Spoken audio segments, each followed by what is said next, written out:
He who fights monsters must beware becoming one himself. This warning, distilled from Nietzsche's own writing, is usually read as advice about vengeance, about the danger of matching cruelty with cruelty. But there is a second, quieter reading buried inside it, one that reaches far beyond Nietzsche's own century, that the very act of confronting the darkest questions a human mind can ask, about God, about meaning, about the self, carries the risk of being changed by the confrontation in ways no one can fully predict, or fully undo. There is a door that only 3 men in history seem to have found, each walking toward it from a completely different direction, none of them aware the others were coming. One arrived from the frozen streets of St. Petersburg, dragging behind him the ghosts of a firing squad he had somehow survived. One arrived from a quiet German sanatorium, having already spent a decade staring so hard into the dark that the dark, by his own admission, had begun staring back. And one arrived from Cairo, wrapped in the calm irony of a man who had learned that the safest place to hide a dangerous truth is inside a joke. None of them opened the door all the way. But all 3 left it cracked just wide enough for the rest of us to feel the cold air coming through. 3 men took that risk in full. Fyodor Dostoevsky, standing before an actual firing squad moments before a last-second pardon rewired his entire understanding of mortality.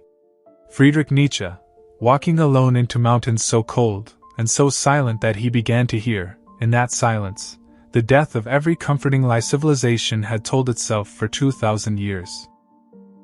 And Tawfiq al-Hakim, sitting in the more forgiving light of 20th century Cairo, watching an ancient civilization try to reconcile the ghosts of its own certainties with the unsettling freedoms of the modern mind. Together, without ever meeting, without ever reading each other in most cases, these 3 built something that functions almost like a triangulated signal, 3 separate transmissions, from 3 separate corners of human history, all describing the same trembling frequency. The sound a mind makes when it finally stops pretending the universe owes it an answer. What Dostoevsky discovered, standing in the snow with a blindfold he believed would be the last thing he ever wore, was that certainty and meaning are far more fragile than they appear from the comfortable side of life. What Nietzsche discovered, walking his solitary paths above Sils Maria, was that once the fragile scaffolding of inherited meaning collapses, a person is left holding nothing but his own will, and must decide whether that is a catastrophe or a liberation.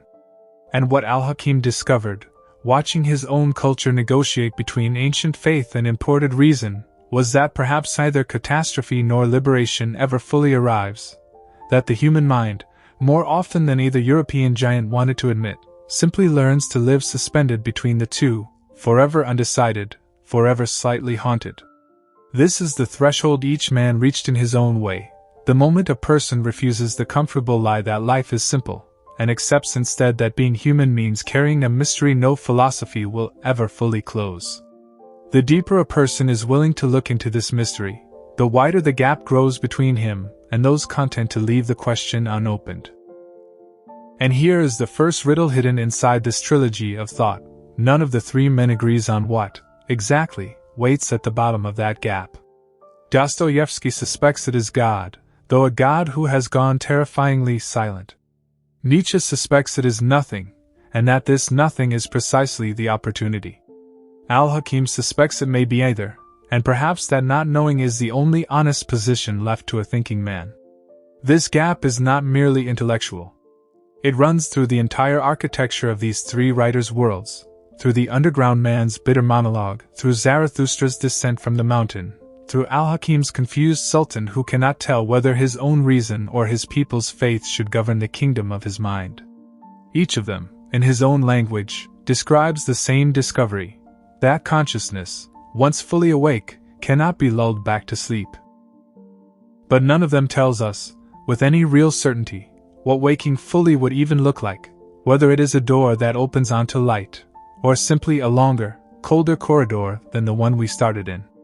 Dostoevsky's underground man is perhaps the purest expression of this awakening turned inward, and also the most unreliable narrator of his own condition. Trapped in a small room in St. Petersburg, tormented by an intelligence too sharp for the shallow social world around him, he insists that consciousness itself is a disease, that the more a person thinks, the less capable he becomes of the simple, unreflective happiness that other people seem to enjoy without effort. But there is a darker suggestion buried beneath his complaints, one Dostoevsky never states outright, that the underground man may not be diseased by thought at all, but by something thought merely gives him the vocabulary to describe, an emptiness that was always there, waiting beneath the floorboards of the self, long before he learned to name it. His monologue circles and circles, contradicting itself, apologizing for contradicting itself, and then contradicting the apology, as though the closer he gets to the actual source of his suffering, the more the words themselves begin to slide away from him. Nietzsche approaches the same wound from the opposite direction, and yet arrives, strangely, at a similarly unfinished place. Where Dostoevsky's underground man is crushed beneath the weight of his own awareness, Nietzsche's Zarathustra descends from his mountain solitude precisely because he has decided that consciousness, however painful, must be turned into a weapon rather than a wound. For Nietzsche, the death of comfortable illusions, what he famously called the death of God, is not a tragedy to be mourned but an opportunity almost too vast for most people to bear.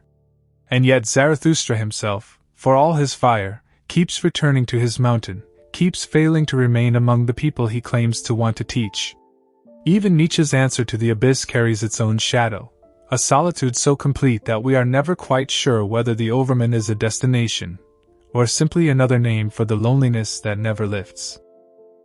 There is a particular passage, easy to miss on a first reading, where Zarathustra admits that even his own shadow has grown tired of following him, a small, strange confession that the man who claims to need no one has, in fact, begun to notice the silence around him.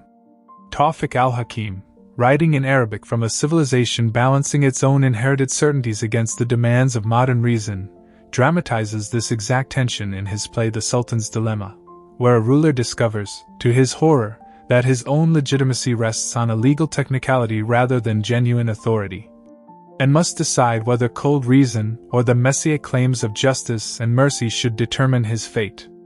Al-Hakim does not resolve this tension neatly.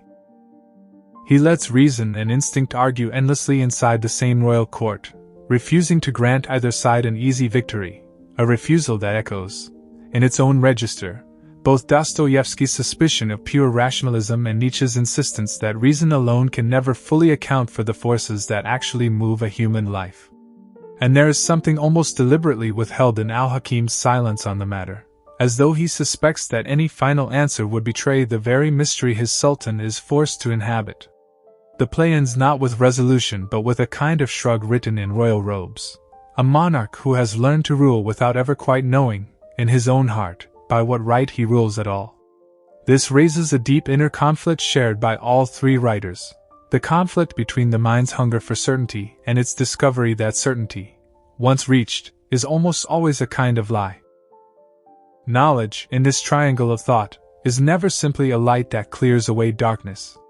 It is, more often, an experience that digs new and unexpected darkness into places that once seemed settled, so that the further one reads into any of these three men, the less confident one becomes that the corridor has an exit at all. Dostoevsky dramatizes this most famously in The Legend of the Grand Inquisitor, embedded inside the Brothers Karamazov, where an aging cardinal accuses a silently returned Christ of having placed an unbearable burden on humanity by offering freedom instead of certainty, choice instead of bread. The Inquisitor argues that most people do not want the terrifying freedom to choose their own meaning. They want, instead, someone to choose it for them, even at the cost of their own dignity. It is one of the most devastating passages in world literature precisely because it refuses to let the reader dismiss the Inquisitor as simply wrong, and more devastating still is Christ's response, which is not an argument at all, but only a silent kiss, offered and never explained. Dostoevsky gives us no rebuttal, no resolution, only the unbearable ambiguity of a silence that might be forgiveness, or might be defeat, or might be something with no name in any human language. Ivan Karamazov, the brother who invents this legend, walks away from his own creation more disturbed than comforted, as though even the man who wrote the parable could not decide whether he had proven his own despair or accidentally disproven it. Nietzsche, confronting this same tension from his mountain of solitude, arrives at nearly the opposite prescription, though one no less shadowed by its own unspoken doubts.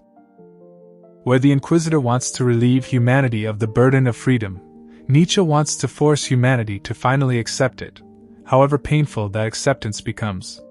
The overman he imagines is precisely the figure capable of carrying the freedom the Inquisitor considers unbearable, a person who creates his own values instead of inheriting them, who says yes to existence including its suffering, rather than seeking an authority to say yes on his behalf.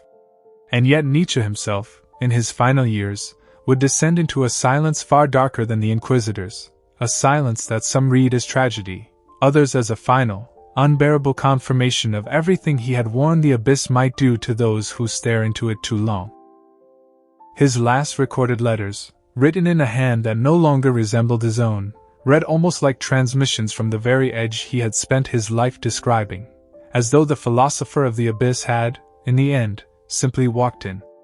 Al-Hakim, standing at the intersection of Eastern tradition and Western philosophical import, dramatizes this same fracture between imposed certainty and earned freedom in praxa, or the problem of government, and again in his early masterpiece People of the Cave, where sleepers who wake up centuries after falling asleep in a cave discover that the entire world they once knew has vanished, replaced by a reality that makes their old certainties meaningless.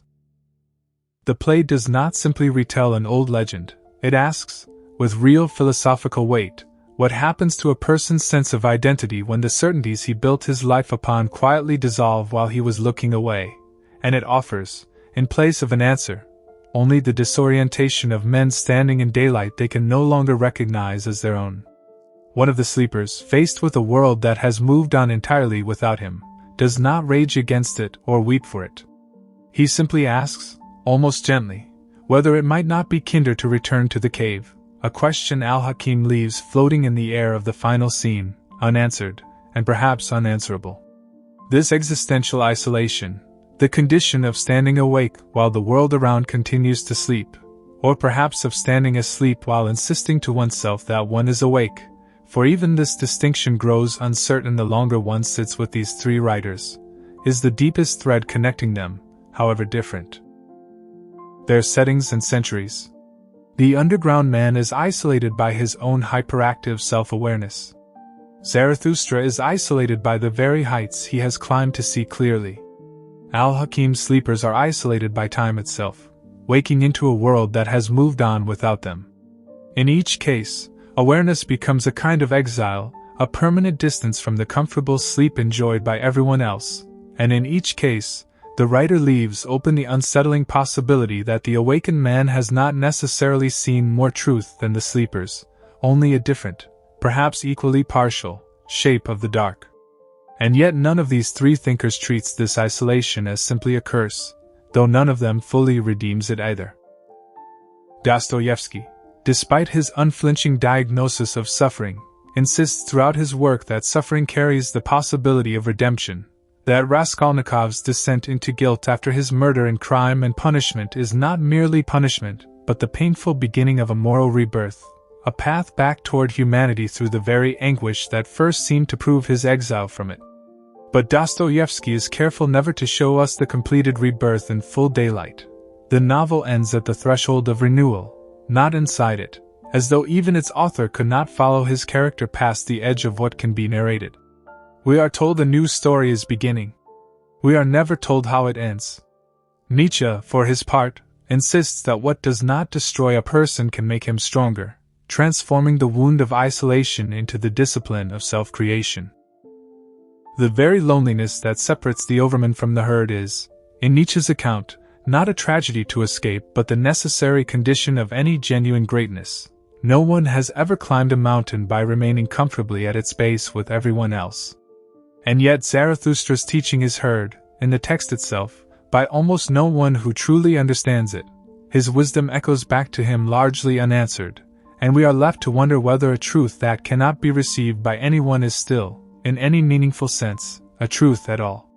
The book that carries his name sold, in Nietzsche's own lifetime, only a handful of copies. A detail he could not have known would become its own strange footnote to everything he had written about being heard too late, or perhaps never at all. Al-Hakim, characteristically more ironic than either of his European counterparts, refuses to resolve this tension into either tragedy or triumph. His autobiographical reflections, gathered in works like The Prison of Life, describe a mind permanently suspended between the concrete demands of Egyptian society and the abstract hunger of philosophical reflection, either side ever quite winning, either side ever quite silenced. If Dostoevsky offers redemption through suffering and Nietzsche offers strength through defiance, al-Hakim offers something quieter, stranger, and perhaps more honest: the suggestion that the tension itself, left permanently unresolved, may be the only truthful shape a mind can take once it has looked too closely at its own contradictions. He describes his own life, at one point, not as a journey toward any destination, but as a long negotiation between two voices inside him that never once managed to agree, and never once managed to fully part ways either. On the moral level, this trilogy of thought raises questions that remain as urgent now as when each of these writers first confronted them, and answers none of them fully. If consciousness inevitably isolates the person who takes it seriously, does that person owe the world an attempt at communication anyway, however doomed? Or is the honest response simply to accept the exile that clear sight brings, and to stop pretending that the exile can be explained to those who have not entered it themselves? Dostoevsky's later novels increasingly gesture toward communion. Alyosha Karamazov's quiet compassion suggests that awareness, however painful, must eventually turn outward toward others or curdle into the underground man's bitter isolation. Nietzsche's answer is more solitary, more aristocratic, more suspicious of easy communion with a herd he never fully trusted, and darker still for how little comfort he seems to have found in his own prescription by the end of his life. Al-Hakim's answer, characteristically, is a shrug dressed in elegant prose, the suggestion that the argument between isolation and communion may never be settled, only lived, and that anyone who claims to have settled it has perhaps simply stopped listening to the parts of himself that still disagree. What unites Nietzsche's mountain, Dostoevsky's underground room, and al-Hakim's cave of sleepers is not an answer but a shared refusal, a refusal to let comfortable illusions stand in for genuine thought, and an equally firm refusal to hand us, at the end, anything resembling a map. Each of these three men, in his own language and his own century, insisted that the price of true awareness is a kind of exile. None of them, in the end, tells us clearly whether that exile leads anywhere, or whether it simply widens quietly, for as long as a person keeps walking into it. There is a further, stranger thread that runs beneath all three. Each writer, in his own way, seems to suspect that the deepest truths cannot survive being said plainly. Dostoevsky buries his theology inside a silent kiss. Nietzsche writes his philosophy inside the mouth of a prophet no one in the story fully understands. Al-Hakim hides his verdict inside a sultan who never quite decides, and a cave whose sleepers wake only to discover that the world they wanted to return to no longer exists in any form they can name. It is as though all three, independently, arrived at the same unspoken suspicion, that the moment a mystery is finally explained, it stops being true, and that perhaps this is the real reason none of them, for all their genius, ever quite managed to hand us the door fully open. Consider, too, how strangely their biographies seem to rhyme with their books, as though none of the three could keep his life fully separate from the questions he was asking on the page. Dostoevsky's mock execution was not a literary device he invented. It happened to him, in the December cold, before a czar's last-minute mercy rewired the rest of his work around the memory of it. Nietzsche's final collapse, in a Turin square, embracing a beaten horse before slipping into the silence that would claim his last decade, reads less like a footnote to his philosophy and more like its final, unwritten chapter. And al-Hakim, who lived to see his own country pass through revolution, disillusionment, and quiet resignation, kept revising his verdict on reason and faith across 7 decades of writing, as though the argument itself refused to let him retire from it. None of the three, in other words, merely theorized the abyss from a safe distance. Each one appears, in his own way, to have been claimed by it.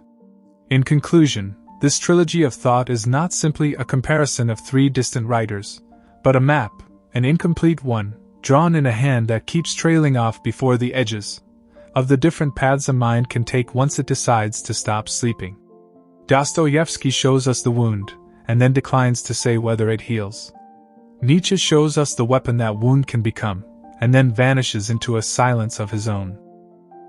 And al-Hakim shows us the irony of standing forever between the two, belonging fully to neither the certainties of the past nor the freedoms of the present, and perhaps not fully trusting either. Perhaps the deepest and most unsettling lesson shared by all three is that the mind which insists on asking real questions will never again be fully at home among those who have stopped asking, and that this homelessness, once entered, does not necessarily lead anywhere at all. It may simply be the permanent address of anyone honest enough to keep looking. And in that terrible, unfinished corridor, where none of the three lights we have followed quite reaches the far wall, something is still gained that comfortable sleep could never offer, not an answer, but the far stranger privilege of remaining genuinely, irreversibly awake to a question with no bottom.